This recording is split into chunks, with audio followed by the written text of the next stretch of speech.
అద్దింటోడు తరిమేశాడు అంటున్న నమిత.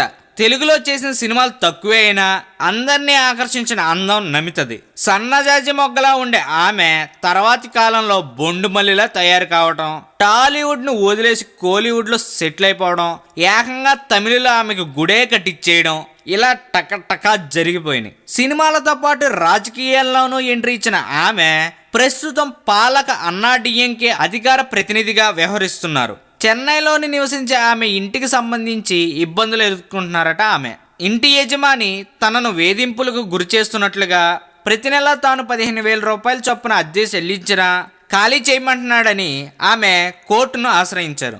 డిసెంబర్ 31 నాటికి ఇంటిని ఖాళీ చేయాలని యజమాని ఒత్తిడి తేవడంతో ఇబ్బందికి గురైన ఆమె చెన్నైలోని 13వ అసిస్టెంట్ సిటీ సివిల్ కోర్టులో పిటిషన్ వేశారు. ఈ పిటిషన్ పై ఇరుపక్షాల వాదనలు విన్న న్యాయమూర్తి ఈ నెల 12 వరకు ఆ ఇంట్లోనే ఉండేలా మధ్యంతర ఉత్తర్వులు జారీ చేశారు. కోట్ల మంది గుండెల్లో నివాసం ఉన్న ఆమెకు నివాసం ఉండటానికి ఇల్లే లేకుండా పోయిందని అభిమానులు అంటున్నారు.